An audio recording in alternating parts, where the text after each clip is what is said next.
Assalamualaikum warahmatullahi wabarakatuh. Selamat malam, selamat berjumpa kembali dengan Bapak dari Gerai Tak Bernama. Khutbah Bapak di malam ini adalah tentang Firman telah menciptakan Yesus. Di dalam Kamus Besar Bahasa Indonesia, arti menciptakan adalah membuat atau menjadikan sesuatu dari tidak ada menjadi ada. Dalil bahwa Yesus diciptakan oleh Firman atau Firman telah menciptakan Yesus ada di Yohanes pasal 1 ayat 14 yang artinya Firman itu telah menjadi manusia. Firman itu telah menjadi manusia. Jika kata menjadi sama dengan mencipta, sesuai dengan Kamus Besar Bahasa Indonesia tadi, maka bunyi ayat Yohanes pasal 1 ayat 14 adalah sebagai berikut. Firman itu telah mencipta manusia. Jadi manusia di situ telah dicipta oleh Firman. Siapa manusia yang dimaksud di situ? Manusia yang dimaksud di situ adalah Yesus. Menjadi atau mencipta di Yohanes pasal 1 ayat 14 itu berasal dari leksikon Yunani nomor 1096 atau nomor 1096. Yaitu dari kata egeneto. Kata egeneto berasal dari kata dasar ginomai, yang berarti menjadi, jadi, menjadi, menjadikan, atau membuat. Jadi di Yohanes pasal 1 ayat 14, yang menciptakan Yesus adalah Firman. Jadi Yesus bukan Firman. Karena Firman adalah Allah. Contoh penciptaan Yesus oleh kalimat jadilah atau kun, saya ambil di Kejadian pasal 1 ayat 3 yang artinya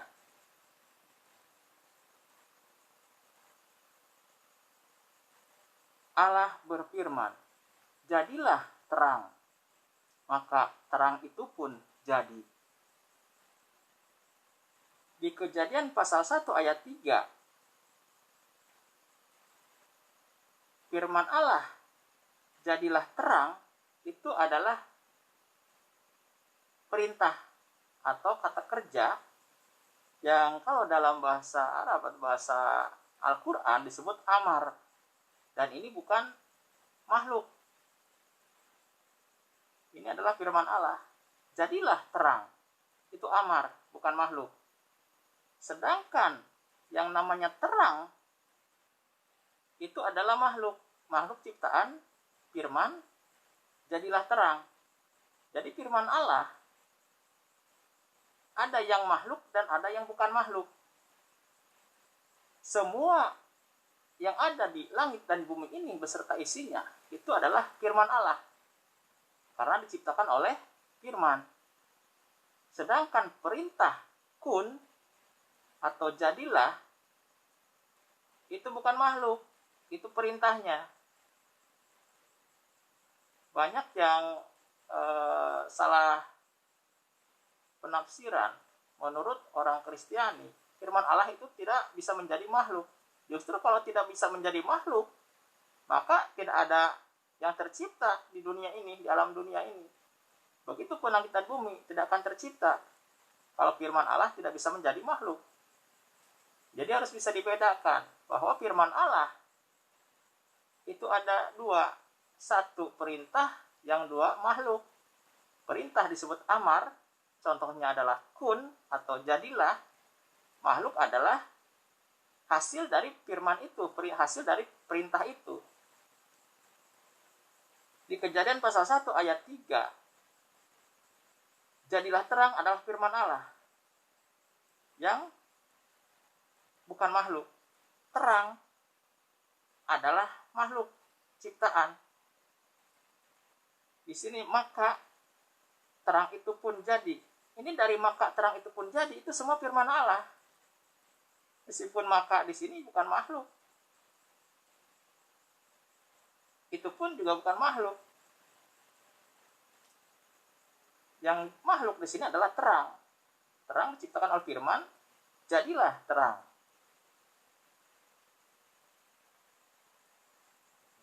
Di Yohanes pasal 8 ayat 12,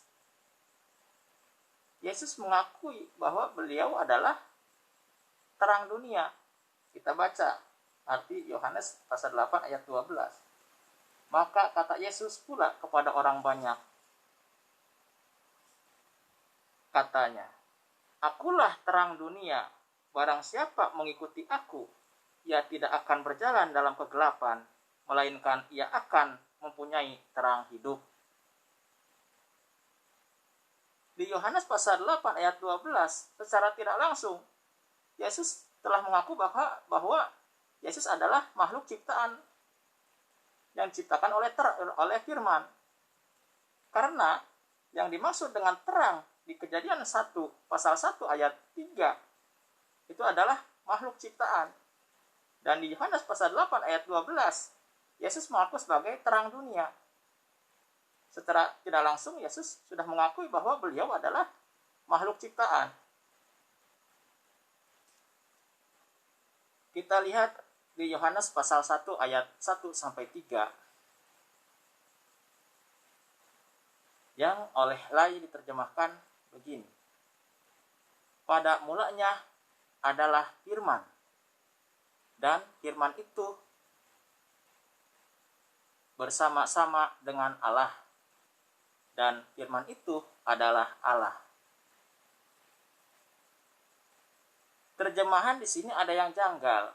Setelah saya lihat di teks Greek-nya atau teks Yunani-nya, ini di kalimat yang terakhir Yohanes pasal 1 ayat 3 itu sebenarnya yang disebut adalah Allah dulu, bukan firman itu dulu. Kalau di teks Greek-nya disebutkan dan Allah adalah firman itu. Ini karena beda penafsiran. Allah di situ dalam morfologi atau teks analisis atau part of speech itu disebut sebagai anarthrus. Yang dimaksud dengan anarthrus adalah kata benda yang tidak didahului dengan kata sandang, atau disebut juga dengan kata benda asli, kata benda bawaan. Sedangkan firman itu di situ morfologinya adalah artikular. Yang dimaksud dengan artikular adalah menyatakan pribadi. Ini yang sering disalahartikan oleh pihak penerjemah Lai dan kawan-kawan. Yang dimaksud dengan menyatakan diri di sini seperti objek yang sedang menjelaskan subjek. Karena artikular didahului oleh kata sandang. Dengan kata lain, artikular adalah kata benda bentukan atau kata benda ciptaan. Contoh, firman. Firman berasal dari kata berfirman, kata kerja. Kata kerja, sebenarnya firman itu dari kata kerja. Karena dikasih kata sandang di depannya, ho, jadi hologos, maka menjadi kata benda, yaitu firman.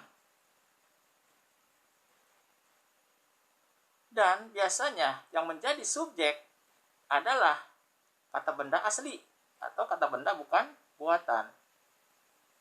Di sini menurut morfologi atau part of speech, firman itu adalah noun, nominatif, single maskulin. Yang dimaksud dengan nominatif adalah biasanya dipakai untuk subjek.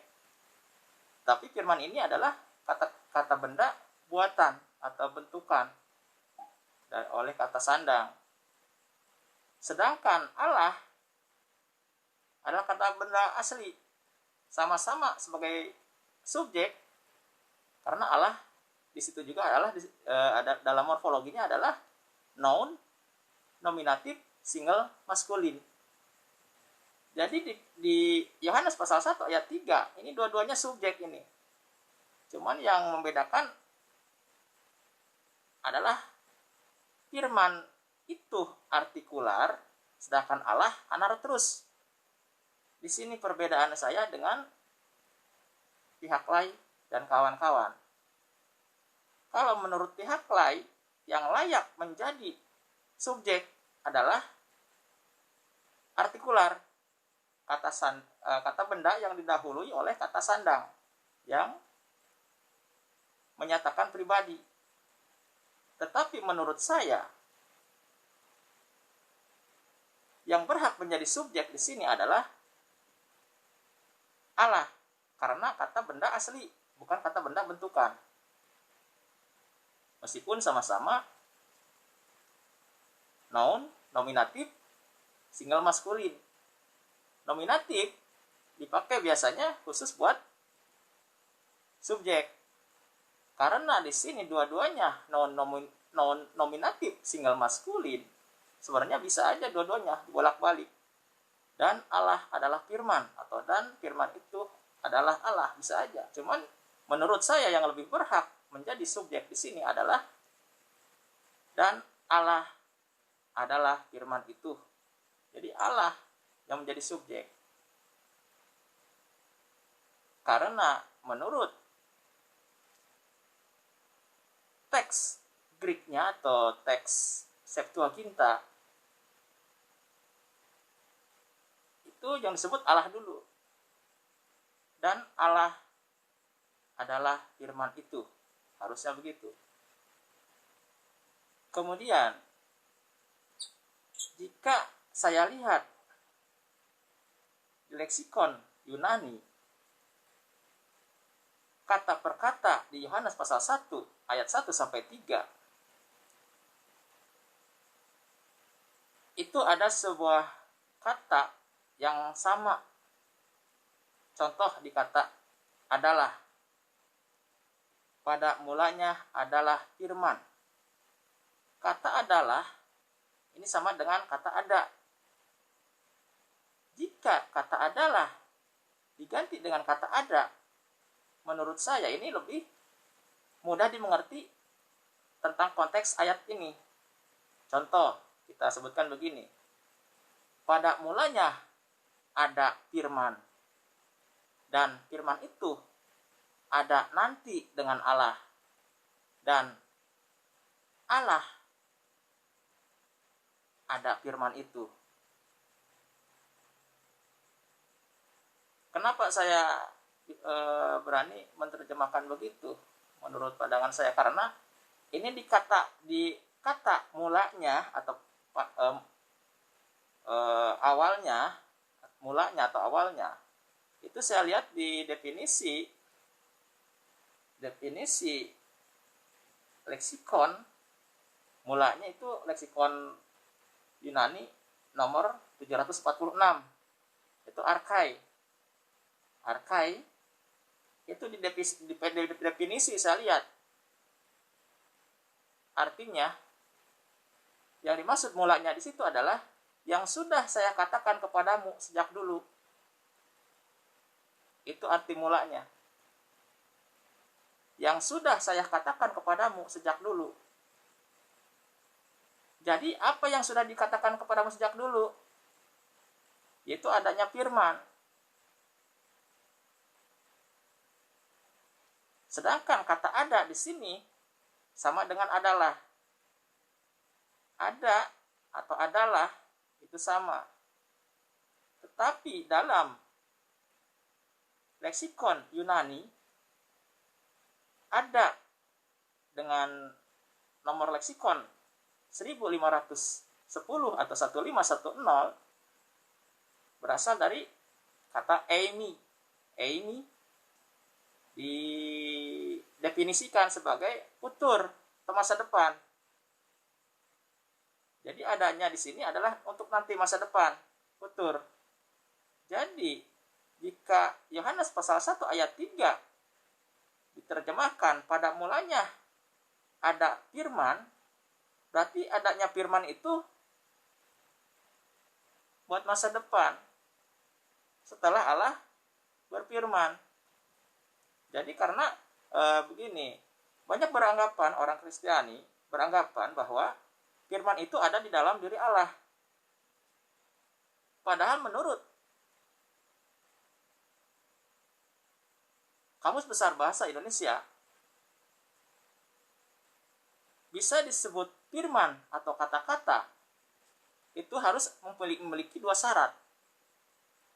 Yang bisa disebut kata-kata atau firman harus memenuhi dua syarat. Yang pertama, sudah dikatakan. Yang kedua, sudah dituliskan. Jadi firman itu sudah keluar, sudah dikatakan, baru disebut kata-kata. Atau sudah dituliskan. Sebelum dikatakan atau sebelum dituliskan, itu namanya bukan firman. Tetapi ide, gagasan, perasaan, rencana, dan sebagainya. Bukan firman, karena yang dimaksud dengan firman harus diucapkan dulu. Belakangan firman itu. Yang duluan adalah yang berfirman. Jadi jelas di sini bahwa pada mulanya ada firman, dan firman itu ada nanti dengan Allah. Makanya saya bilang ada nanti, karena di sini futur, adanya nanti belakangan, masa depan. Dan Allah ada firman itu. Nah, dikata dan Allah ada firman itu bisa saya terjemahkan begini, dan Allah nanti yang berfirman. Karena di kata mulanya tadi sudah disebutkan bahwa arti mulanya adalah yang sudah saya katakan kepadamu sejak dulu.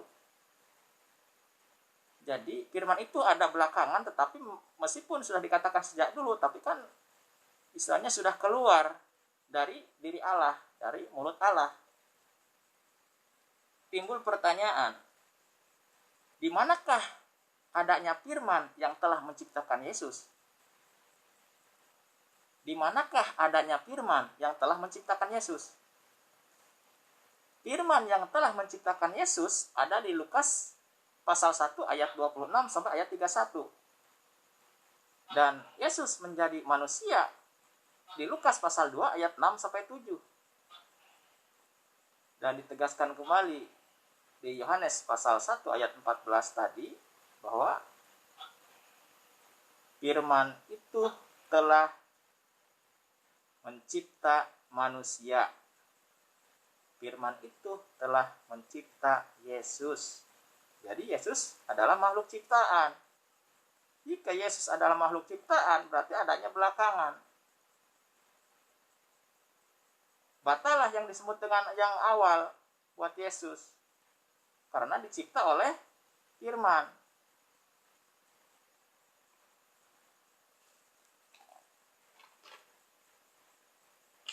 Kita lanjut ke Roh Allah. Karena banyak orang Kristiani beranggapan bahwa Yesus adalah Roh Allah. Betul, tidak salah itu. Dan mereka beranggapan bahwa Yesus adalah firman Allah. Betul. Tetapi di dalam morfologi atau teks analisis yang disebut dengan firman Allah adalah firman dari Allah. Di kata Allah, Allah itu bentuk morfologinya adalah noun, genitif, single maskulin. Roh Allah. Nah, di kata Allah itu untuk morfologi atau part of space adalah noun, genitif, single maskulin. Yang dimaksud dengan noun, genitif ini adalah menyatakan sumber atau asal. Jadi sebaiknya terjemahan roh Allah harusnya diterjemahkan roh dari Allah. Karena Allah ini sebagai sumber. Dan di leksikon Yunani nomor 4151, roh itu definisinya adalah dari Allah. Roh dengan leksikon 4151 dibaca di definisi adalah roh dari Allah. Karena genitif tadi, Allah di situ genitif. Genitif artinya sumber atau asal. Jadi roh berasal dari Allah. Maka harus diterjemahkan kalau supaya lebih dimengerti, jangan terjemahkan roh Allah saja, diterjemahkan adalah roh dari Allah. Begitupun dengan firman Allah. Lebih baik diterjemahkan dengan firman dari Allah. Karena baik roh ataupun firman itu sudah keluar dari Allah. Sudah tidak berada di dalam diri Allah lagi.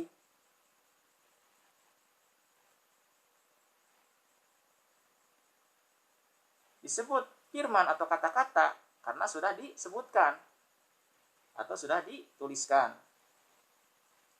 Ini saya bisa buktikan bahwa roh sudah ada di luar Allah. Ini disebutkan di Yesaya pasal 55 ayat 11. Demikianlah firmanku yang keluar dari mulutku. Ia tidak akan kembali kepadaku dengan sia-sia, tetapi ia akan melaksanakan apa yang kukehendaki dan akan berhasil dalam apa yang kusuruhkan padanya. Di Yesaya pasal 55 ayat 11 disebutkan bahwa firman Allah keluar dari mulut Allah. Ia tidak akan kembali. Berarti sudah ada di luar Allah. Dan kembali sebagai contoh, Yesus kembali ke sisi sebelah kanan Allah. Artinya bukan kembali ke dalam Allah, tetapi di sisi sebelah kanan Allah. Dan dalam pemahaman atau ajaran agama Islam, ahli surga adalah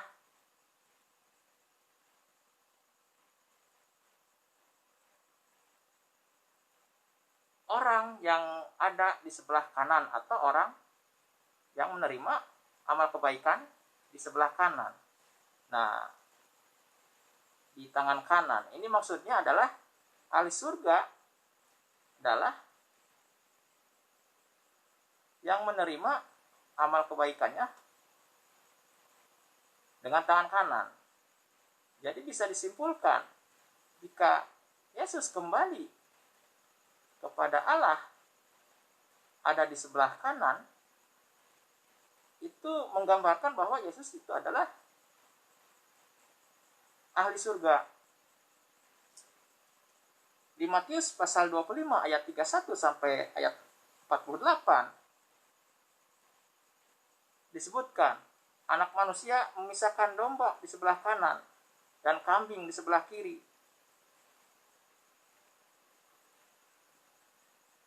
Memisahkan domba ke sebelah kanan, kambing sebelah kiri. Di dalam Quran surat Al-Waqiah ayat 7 sampai 9 itu disebutkan sebagai golongan kanan adalah golongan ahli surga.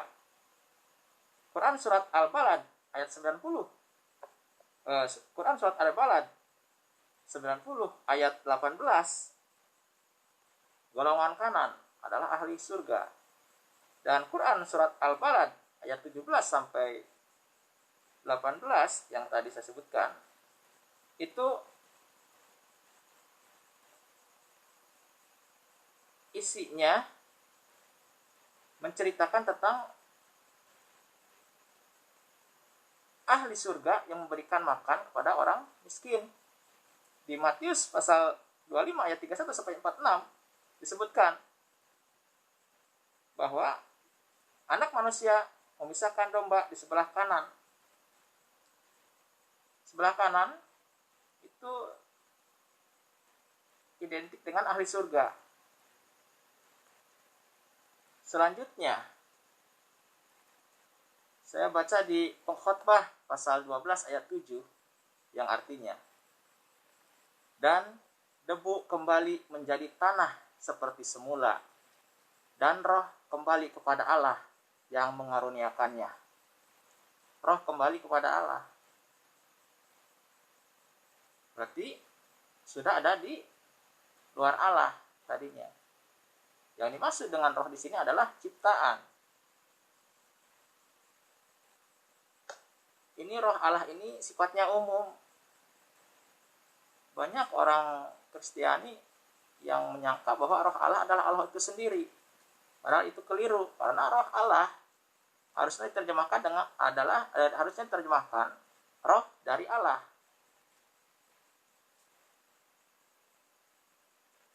Orang selalu mengatakan bahwa Yesus adalah roh Allah. Itu tidak salah. Tetapi seolah-olah hanya Yesus sajalah yang mempunyai roh Allah. Padahal roh Allah ada pada siapa saja. Pada hamba Tuhan ada roh Allah. Bahkan di Alkitab roh Allah disebutkan tidak terbatas kepada Yesus saja. Di Ayub pasal 33 ayat 4 disebutkan bahwa roh Allah ada pada Ayub.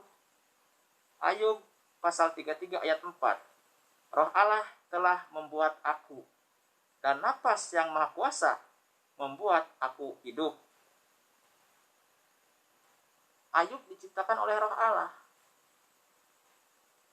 Dan napas yang maha kuasa telah membuat Ayub hidup. Berarti roh Allah itu bukan hanya ada di Yesus. Ayub juga ada. Bahkan di seluruh makhluk ciptaan, makhluk hidup yang diciptakan oleh Allah. Itu roh Allah, karena roh dari Allah. Yang dimaksud roh Allah di sini seperti saya jelaskan tadi, sudah saya jelaskan, bahwa roh dari Allah.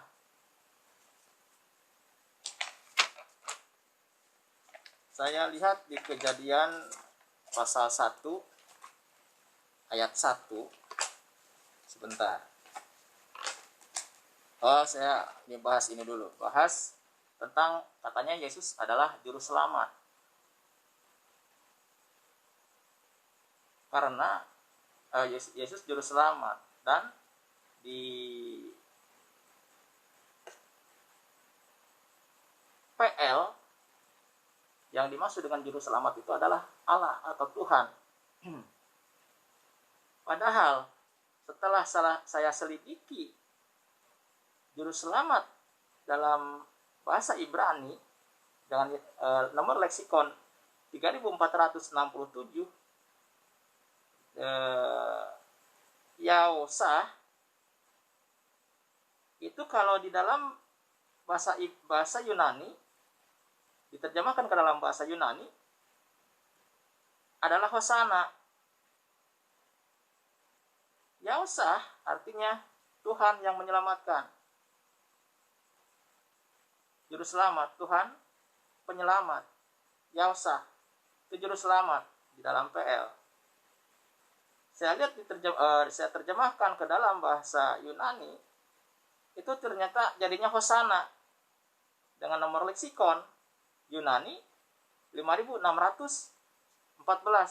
atau 5614. Di PL juru selamat artinya atau Tuhan menyelamatkan. Sedangkan di Yunani artinya menjadi hosana. Hosana artinya adalah sholawat. Yesus didoakan,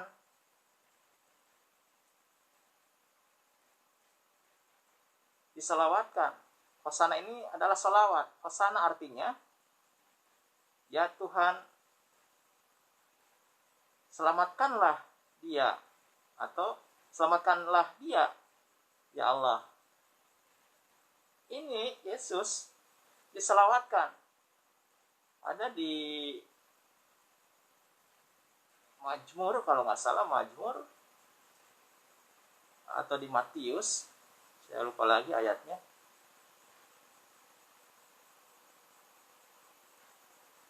Ada itu diselawatkan. Jadi ketika di bahasa Ibrani itu Yausah adalah juru selamat, ternyata di bahasa Yunaninya juru selamat itu bukan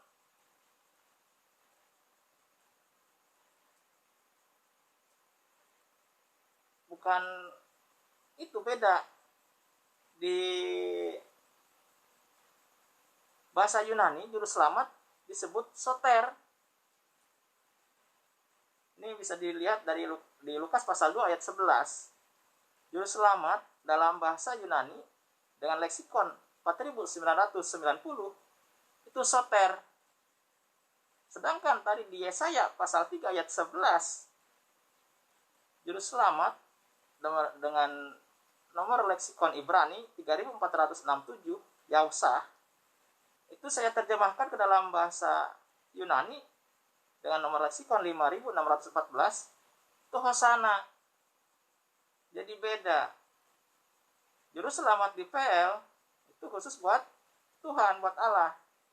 Sedangkan di Lukas pasal 2 ayat 11 itu soter. Jadi beda. Jika juru selamat di Yesaya pasal 3 ayat 11 adalah Tuhan yang menyelamatkan, maka di Lukas pasal 2 ayat 11 juru selamat itu tidak sama. Itu bukan untuk Tuhan, tapi untuk nabi, deliverer atau preserver. Karena arti juru selamat di Lukas 2 ayat 11 dengan nomor leksikon 4990 yang disebut soter, itu artinya adalah deliverer atau preserver. Beda. Kita kembali ke ini yang tadi saya sebutkan, itu menunjukkan bahwa ketika untuk Allah itu disebut menyelamatkan, sedangkan kepada makhluk disebut doa, mendoakan. Nah, ini banyak umat Kristiani yang mengolok-olok ayat Al-Quran bahwa Allah berdoa atau bersolawat kepada Nabi. Ini keliru di sini. Keliru. Di bahasa Ibrani juga begitu. Justru di bahasa Ibrani jelas, ketika ditujukan kepada Allah, itu bukan berdoa, tetapi menyelamatkan. Seperti tadi di Yesaya 43 ayat 11. Yausah adalah juru selamat, Tuhan menyelamatkan. Sedangkan setelah ditranslate ke dalam bahasa Greek atau Yunani, ternyata menjadi sholawat, mendoakan. Ya Tuhan, selamatkanlah Yesus, aku mohon. Artinya begitu. Makanya ketika di ayat Al-Quran disebutkan bahwa Allah dan malaikat bersalawat kepada Nabi, harus dibedakan. Ketika Allah bersalawat, itu bukan mendoakan, tetapi menyelamatkan. Sedangkan makhluk. Bersalawat berarti mendoakan atau memuji, mendoakan supaya selamat. Sedangkan Allah justru menyelamatkan. Lihat contoh tadi yang saya sebutkan di bahasa Ibrani, ditranslate ke bahasa Yunani. Saya akan sekali lagi membuktikan bahwa Yesus adalah makhluk ciptaan. Ini saya tadi ketemu di Kejadian pasal 1 ayat 1 yang artinya pada mulanya Allah menciptakan langit dan bumi. Nah, ini yang dimaksud menciptakan di situ adalah bara dalam bahasa Ibraninya. Sebentar saya cari dulu, belum ketemu. Jadi saya catat di sini. Bentar ya.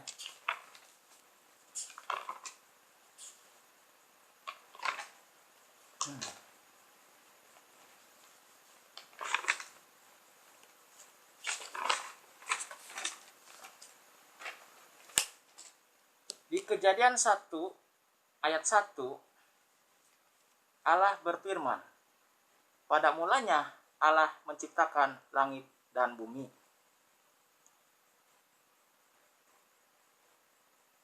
Menciptakan dalam bahasa Ibrani adalah bara, atau di dalam pelafalannya adalah barau.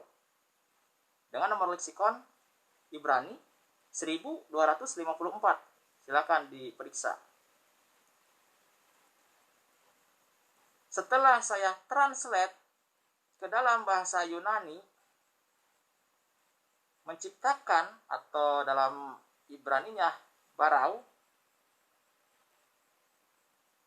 itu ternyata leksikonnya adalah epoisen dengan nomor leksikon 4160. Arti epoisen adalah menciptakan atau membuat. Nah, di Kejadian pasal 1 ayat 1 Allah berfirman, pada mulanya Allah menciptakan langit dan bumi. Menciptakan di situ adalah epoisen. Saya dapati kata epoisen di sini di Kisah Para Rasul pasal 2 ayat 36. Yang artinya, jadi seluruh kaum Israel harus tahu dengan pasti bahwa Allah telah membuat Yesus yang kamu salibkan itu menjadi Tuhan dan Kristus. Nah, kita garis bawahi di kata membuat, karena epoisen di situ sama dengan kata barau bahasa Yunani di Kejadian 1 ayat 1 yang artinya menciptakan. Jika kata membuat kita ganti dengan kata menciptakan, maka bunyinya begini. Jadi seluruh kaum Israel harus tahu dengan pasti bahwa Allah telah menciptakan Yesus yang kamu salibkan itu menjadi Tuhan dan Kristus. Kita kembali ke Kamus Besar Bahasa Indonesia. Arti menciptakan adalah membuat atau menjadikan sesuatu dari yang tidak ada menjadi ada. Nah, ini berarti kalau disebut Yesus, Allah menciptakan Yesus, berarti Yesus sudah tidak bisa diganggu gugat lagi, adalah makhluk ciptaan. Di sini jelas, Allah telah menciptakan Yesus yang kamu salibkan itu menjadi Tuhan dan Kristus. Jadi di Yohanes pasal 1 ayat 14 tadi benar bahwa firman itu telah mencipta Yesus, benar. Karena firman adalah Allah. Di Kisah Para Rasul pasal 2 ayat 36, Allah telah membuat atau Allah telah menciptakan Yesus. Jadi sudah 100% bahwa Yesus adalah ciptaan dan 100% Yesus bukan Tuhan. Semua yang diciptakan itu adanya belakangan. Karena ciptaan makhluk. Jadi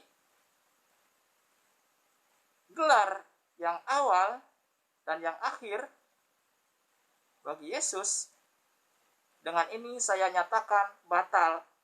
Karena ternyata Yesus bukan yang awal. Yesus adalah ciptaan, yaitu makhluk.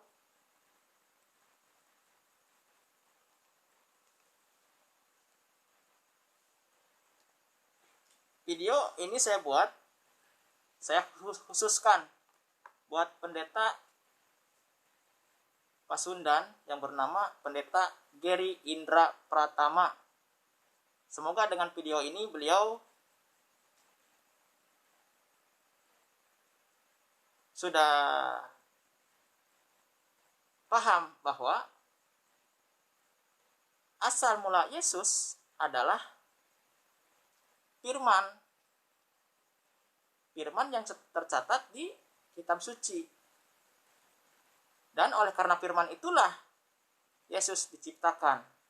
Jadi Yesus adalah makhluk ciptaan Allah. Yesus bukan yang awal karena diciptakan. Saya cukupkan sekian. Billahi taufiq wal hidayah. Wassalamualaikum warahmatullahi wabarakatuh.